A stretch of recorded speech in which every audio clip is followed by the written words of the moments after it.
Hi అందరికీ కూడా నేను మీ ఈశ్వరి అక్కని. మీకోసం పరీక్షకి వెళ్ళే ముందు చాలామంది టెన్షన్ పడుతున్నారనే ఉద్దేశంతో మీకోసం నేను ఈరోజు ఒక చిన్న వీడియోని అందించడం జరుగుతుంది. దీని ద్వారా మీకు కొన్ని సజెషన్స్ అనేవి ఇవ్వడం కోసం అన్నమాట. అంటే పరీక్షకి వెళ్ళే ముందు మీరు చాలా టెన్షన్ పడుతున్నారు, అరే నాకు ఇంకా సిలబస్ చాలా కంప్లీట్ అవ్వలేదు, చాలా ఉంది అని. ఆ నెగిటివ్ థాట్ అనేటటువంటిది మైండ్లో తీసేయండి. మీకు అంటే మనం చదువుతున్న కొద్దీ ప్రతి ఒక్కటి కూడా, ఎందుకంటే మన స్మృతి విస్మృతి అనేది ఆల్రెడీ మనం నేర్చుకున్నాం. ఎంత చదువుతున్నా కానీ కొంత మర్చిపోతూ ఉంటాం. దానివల్ల మనం ఎంత కంప్లీట్ చేసినా కానీ పూర్తిగా నేర్చుకున్నాం అనేటటువంటి అనేటటువంటిది మనకి ఉండదు.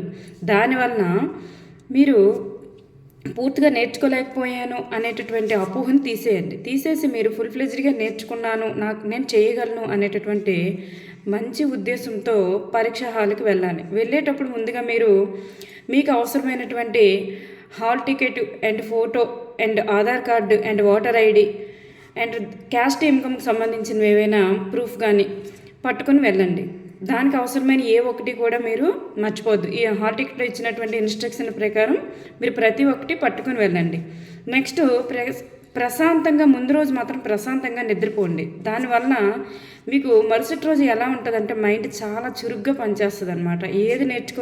ఏది ఏ బిట్ ఆన్సర్ చేయాలనుకున్నా మీరు బిట్ అనేటటువంటిది ఆలోచించడానికి తగిన మీకు శక్తి అనేటటువంటిది వస్తుంది ముందు రోజు బాగా నిద్రపోవడం వల్ల. అలాగే పరీక్ష హాల్కి వెళ్ళిన తర్వాత మార్నింగ్ ఏం చేయాలి, అక్కడికి వెళ్ళి ఎక్కువగా మాట్లాడడం కానీ అక్కడికి వెళ్ళి చదవడం కానీ అలాంటివి ఏవి కూడా చేయొద్దు. వాటి వలన కూడా మీకు మైండ్ డిస్టర్బ్ అయ్యే అవకాశం ఉంటుంది అనమాట. మైండ్కి ఎటువంటి ఒత్తిడి కానీ ఎటువంటి పని కానీ అప్పచెప్పవద్దు. దానివల్ల మీరు పరీక్ష హాల్లో ఆలోచించడానికి తగిన శక్తి అనేటటువంటిది మీకు రాదు, ఇంకా నీరసం అయిపోతుంది అనమాట.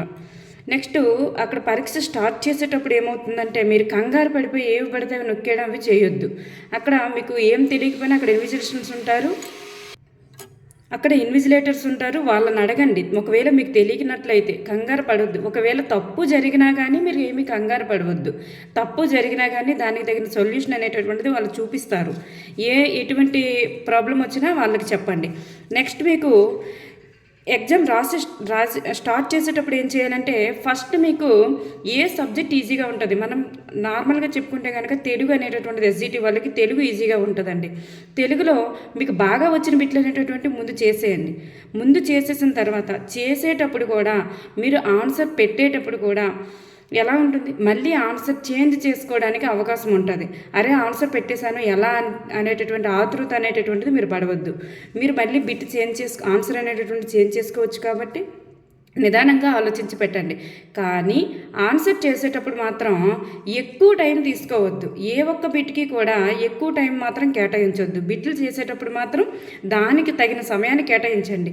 ఆ బిట్ వల్ల సొల్యూషన్ అనేటటువంటిది రావట్లేదు అనుకోండి, మీరు అంత ఆలోచించినా తెలియట్లేదు అనుకోండి, ఆ బిట్ని అక్కడికి వదలండి. బాగా వచ్చిన బిట్లను మాత్రమే చేయండి. పక్కన మనకి కనిపిస్తాయి సిస్టంలో ఏ బిట్కి మీరు ఆన్సర్ చేశారు, ఏ బిట్కి ఆన్సర్ చేయలేదని. మీరు బాగా ఆన్సర్ చేసిన దాన్ని పెట్టిన తర్వాత కొంచెం ఏదైనా అంటే అనుమానంతో కొంచెం చిన్న అనుమానంతో డౌట్ఫుల్గా పెట్టినటువంటి ఆన్సర్స్ ఉంటాయి కదండి, దానిని మాత్రం ఒక సైడ్కి రాసుకోండి. డౌట్ఫుల్గా పెట్టినవి మాత్రం ఒక సైడ్కి ఆ నెంబర్స్ వేసుకోండి. దానివల్ల ఏమవుతుంది, ఎగ్జామ్ అంతా రాసేసిన తర్వాత లాస్ట్లో చెక్ చేసుకునేటప్పుడు ఈ డౌట్ఫుల్గా ఉన్న వాటిని మళ్ళీ ఒకసారి ఆలోచించి వాటికి ఆన్సర్ చేయండి అనమాట. నెక్స్ట్ మీరేం చేస్తారు, తెలుగు చేస్తారు. తెలుగు చేసిన తర్వాత ఏం చేస్తారంటే ఇచ్చేయండి. తెలుగు చేసిన తర్వాత సైన్స్ అండ్ సోషల్ చేయండి.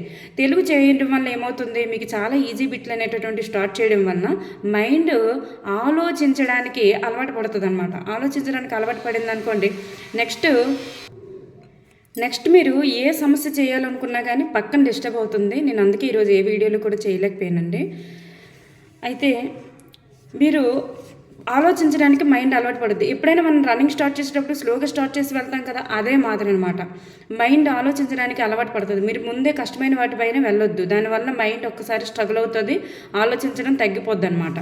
మీరు ఆతృతకు కూడా లోనైపోతారు. దానివల్ల ఈజీగా వచ్చిన చేస్తున్న కొద్దీ ఆటోమేటిక్గా చేయాలనేటటువంటి ఇష్టం పెరుగుద్ది. ఆలోచించడానికి మైండ్ అలవాటు అయ్యి సరైన ఆన్సర్ అనేటటువంటిది గుర్తుకు వచ్చే అవకాశం ఉంటుంది అనమాట.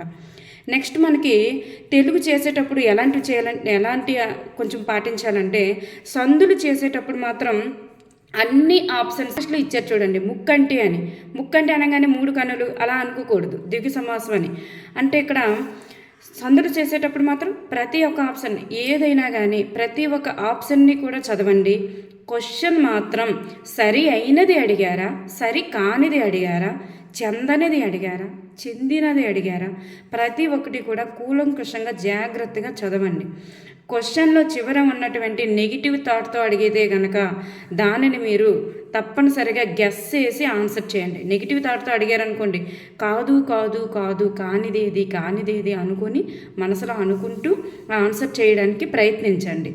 కానీ మీరు కానిదేదని అడిగారు, కానిది అని అడుగుతారు, అప్పుడు సరి అయినది పెట్టాల్సి వస్తుంది. మీరు ఆన్సర్ చేసేటప్పుడు మాత్రం చాలా జాగ్రత్తగా ఆలోచించి మాత్రం పెట్టడానికి ట్రై చేయండి. నెక్స్ట్ కొన్నింటికి బిట్ 1 and 2 అని ఇస్తారు, ఆన్సర్ 1 and 2 అని ఇస్తారు. అప్పుడు మీరు ఆలోచించండి. 1 and 2 అని ఇచ్చారు కాబట్టి 1, 2 ఆలోచించండి. అప్పుడు 1 and 2 రెండు కూడా అయినట్లుగా అనిపిస్తే కనుక అది డౌట్ఫుల్గా ఆన్సర్ చేయండి. ఒకవేళ మీకు ఆన్సర్ తెలియనట్లయితే డౌట్ఫుల్గా ఆన్సర్ చేయండి. డౌట్ఫుల్ దగ్గర మీరు నోట్ చేసుకోండి, తర్వాత దాన్ని ఒకసారి చెక్ చేయండి. కానీ 1 and 2 అని ఇచ్చిన దగ్గర మోస్ట్ ఆఫ్ ది 90% 1 and 2 అనేటటువంటిది ఆన్సర్ అయ్యే అవకాశం ఉంటుంది. నెక్స్ట్ సరి అయినవన్నీ అన్నీ సరి అయినవి అని చెప్పేసి ఇస్తారు కింద, పైవన్నీ సరి అయినది అని 4వ ఆప్షన్లో ఇస్తాడు కొన్నింటికి. అలాంటప్పుడు మీరు ఏం చేయాలి, పైవన్నీ సరి అయినవి అన్నారు కాబట్టి అందులో ఏ 2 ఆన్సర్లు సరి అయినవి అయినప్పటికీ పైవన్నీ సరి అయినవని మీరు పెట్టేయచ్చు.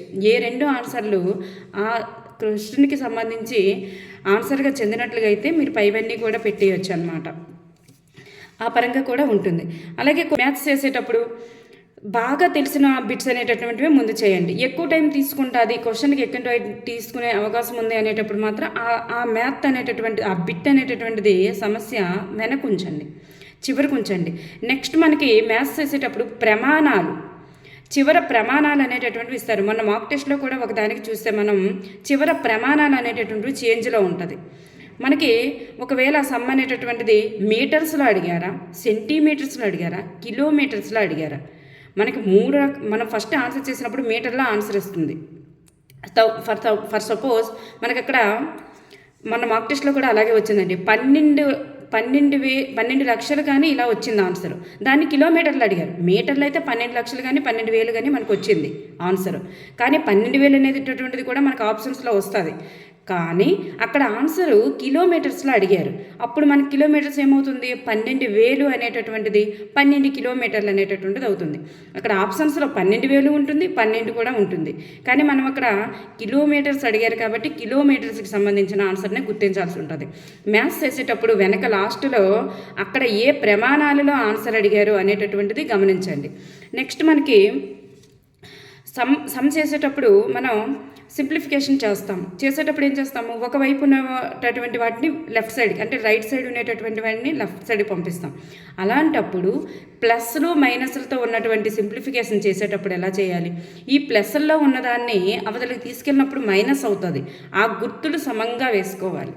నెక్స్ట్ కసాగు కట్టేటప్పుడు భిన్నాలలో మనకు కసాగిస్తారు, భిన్నాలలో కసాగు ఉంటుంది.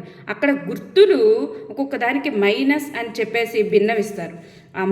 అది కసాగు కట్టేటప్పుడు కిందన కట్టేటప్పుడు ఆ ప్లస్ మైనస్ అనేటటువంటివి కరెక్ట్గా వేస్తున్నామా లేదా చూసుకోవాలి. నెక్స్ట్ వర్గ సమీకరణాలు ఇస్తారు. వర్గ సమీకరణాలు ఇచ్చేటప్పుడు కూడా ఆ గుర్తులు అనేటటువంటివి కరెక్ట్గా వేస్తున్నామా లేదా. ఘాతాలు ఇస్తారు. అక్కడ కూడా ఆ ఘాతాంకాలు ఇచ్చేటప్పుడు ఎలా ఉంటుంది చెప్పండి, పైన -2 అని ఉంటుంది, x⁻⁻2 ఉంటుంది, x⁻+2 ఉంటుంది, x⁻−3 ఉంటుంది. ఇవి 3 కూడా మనం భూములు సమానమైనప్పుడు ఘాతాంకాలు కలుపుతాం. ఆ కలిపి వేసేటప్పుడు ఆ ప్లస్లు మైనస్లు కరెక్ట్గా వేస్తున్నామా లేదా అది మనం గమనించాలి మ్యాథ్స్ చేసేటప్పుడు. నెక్స్ట్ మనకి కొన్ని ప్రశ్నల్లో మనకి కీవర్డ్స్ ఉంటాయి. కొన్ని ప్రశ్నల్లోనే మనకి కీవర్డ్స్ అనేటటువంటివి ఉంటాయి. సహసంబంధం మనం చూసారా మాక్ టెస్ట్లో, సహసంబంధ అనేటటువంటిది కీవర్డ్ క్వశ్చన్లోనే ఉంది. నెక్స్ట్ అలా కొన్ని ప్రశ్నలకు వచ్చేసరికి కీవర్డ్ మనకి ఆన్సర్ కరెక్ట్గా తెలియదు అనుకున్నప్పుడు ఆ ప్రశ్నలోనే కీవర్డ్ అనేటటువంటిది ఉంటుంది. కాబట్టి ఆ కీవర్డ్ని బట్టి కూడా నేను కూడా చాలా మీకు బిట్లు చెప్పేటప్పుడు చెప్తున్నాను చూడండి, ఈ బిట్లో ఈ కీవర్డ్ వస్తే మనకి ఇది ఆన్సర్ అవుతుంది అని. అలాంటప్పుడు ఆన్సర్కి సంబంధించిన కీవర్డే డైరెక్ట్గా ప్రశ్నలో వచ్చే అవకాశం ఉంటుంది. మీరు ప్రశ్న తెలియదు అనుకున్నప్పుడు 1కి 10 సార్లు చదవండి.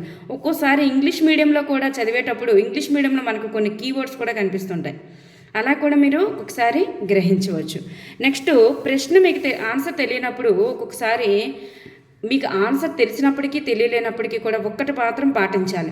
ఎలిమినేషన్ మెథడ్ అనేటటువంటిది కూడా ఒక్కోసారి పాటించాలి. మనకి 2 ఆన్సర్లు అనేటటువంటివి సరైనవి అనేటటువంటివి అనిపించాయి అనుకోండి. 2 ఆన్సర్లు సరైనవి అనిపించితే ఏం చేయాలి? ఒక్కోసారి ఎలిమినేషన్ మెథడ్లో వెళ్ళాలి. అంటే ఈ ఆన్సర్ ఎందుకు సరికాదు అని చెప్పేసి వాటికి సంబంధించినవన్నీ కూడా మనం గుర్తు తెచ్చుకొని ఒక్కోసారి టాలీ చేయాలన్నమాట. ఈ ఆన్సర్కి టాలీ చేస్తే అప్పుడు ఏ ఆన్సర్ అనేటటువంటి దానికి కరెక్ట్ అవుతుందని మనం ఆలోచించి పెట్టాలి. అలాంటటువంటివి డౌట్ఫుల్గా ఉండేటటువంటి వాళ్ళ దగ్గర నోట్ చేసుకోవాలి. మనం డౌట్ఫుల్గా ఉండేటటువంటి నోట్ చేసుకొని వాటిపైన మళ్ళీ ఒకసారి మనం వెళ్ళే ముందు దాన్ని ఒకసారి చెక్ చేసుకోవాలి.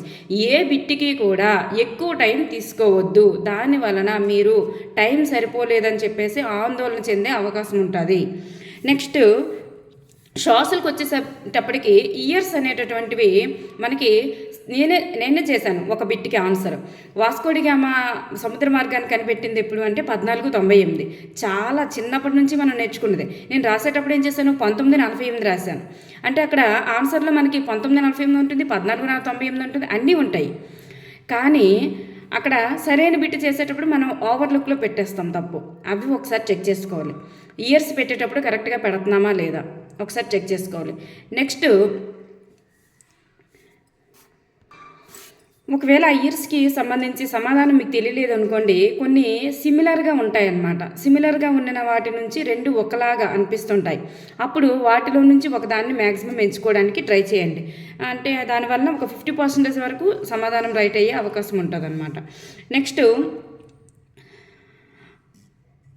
బిట్స్ చేస్తున్నప్పుడు మాత్రం మనకి ఇప్పుడు బిట్ చేస్తున్నప్పుడు ఏంటంటే ఇప్పుడంతా కూడా నూతన విద్యా విధానం. ఈ నూతన విద్యా విధానంలో శిశు కేంద్రీకృత పద్ధతికి సంబంధించి చూడండి. శిశు కేంద్రీకృత పద్ధతి ఇప్పుడు ఉన్నటువంటి విధానం అంతా కూడా శిశు కేంద్రీకృత పద్ధతి, అలాగే విద్యార్థి కేంద్రీకృత పద్ధతి, అలాగే అంటే దానికి సంబంధించి పిల్లలకంతా కూడా స్వేచ్ఛాపూరిత వాతావరణం కల్పించాలి. అభ్యసనం కూడా ఎలా ఉండాలి, ప్రయోగాలు పరిశీలన ద్వారా, అంటే బట్టి విధానం కాకుండా తార్కిక పద్ధతిలో ఉండాలి. ఆ రకమైన సమాధానాలని మ్యాక్సిమం ఎంచుకోండి. అంటే క్వశ్చన్ అనేటటువంటిది ఆ రీతిలో వచ్చినప్పుడు, ఎటువంటి విద్యా విధానం అనేటటువంటిది వచ్చినప్పుడు మాత్రం ఆ రకంగా ఎంచుకోండి. నెక్స్ట్ మోస్ట్ ఆఫ్ ది ఇప్పుడు ఉన్నటువంటి పాఠ్యపుస్తకాలు కానీ విద్యా విధానం కూడా అంతా కూడా ఎన్సీఎఫ్ సూచించినటువంటి విద్యా విధానం పైన ఉంది కాబట్టి అక్కడ మోస్ట్ ఆఫ్ ది ఎన్సీఎఫ్కి సంబంధించి ఒక బిట్ వచ్చే అవకాశం ఉంటుంది. కాబట్టి వీలైనంత వరకు ఎన్సీఎఫ్ అనేటటువంటి ఆప్షన్ కనిపిస్తే మ్యాక్సిమం ఎన్సీఎఫ్కు కొంచెం ప్రిఫర్ చేయండి. అంటే ఇప్పుడు పాఠ్యపుస్తకాల తయారీ కూడా ఎన్సీఎఫ్, ఏపీఎస్సీఎఫ్ 2011 ప్రకారమే ఉన్నాయి. కాబట్టి అక్కడ బిట్ అనేటటువంటిది గ్రహించి దానికి అనుకూలంగా మీరు ఎన్సీఎఫ్ 2005 అనేటటువంటిది మోస్ట్ ఆఫ్ ది పెట్టడానికి ట్రై చేయండి. నెక్స్ట్ ఏ ఒక్కటి కూడా మీరు నేర్చుకోలేకపోయాను అనేటటువంటి ఆందోళన కానీ బాధ కానీ ఏది పడవద్దండి. నేను 2011లో ఫస్ట్ టైం టెట్ రాసేటప్పుడు నా మార్క్స్ 97 వచ్చాయండి. 2011లో 97 మార్క్స్ వచ్చాయి. కానీ తర్వాత నేను రాసినప్పుడు మాత్రం 110 వచ్చాయి. తర్వాత 2011లో రాసినప్పుడు 125 వచ్చాయి. ఆ తర్వాత నేను టెట్లు అనేటటువంటివి అటెంప్ట్ చేయలేదు. కానీ ఎప్పుడు కూడా నేను సిలబస్ నేర్చుకోలేకపోయాను అనేటటువంటి ఆందోళన అనేటటువంటిది లేదు. మనం అటెంప్ట్ చేయడం, నేను కూడా ఇప్పుడు నేను వీడియో చేస్తున్నప్పుడు ఎటువంటి పొరపాట్లు చేశాను, అప్పుడు ఎగ్జామ్లో కూడా నేను అటువంటి పొరపాట్లు చేయడం వల్లే నేను రాయలేకపోయాను. కానీ మీరు కూడా చాలామంది సూచనల మేరకు అటువంటి పొరపాట్లు అనేటటువంటి చేయకుండా ఎగ్జామ్ అనేటటువంటిది చాలా ప్రశాంత వాతావరణంలో నీట్గా రాయడానికి ట్రై చేయండి. Thank you everyone.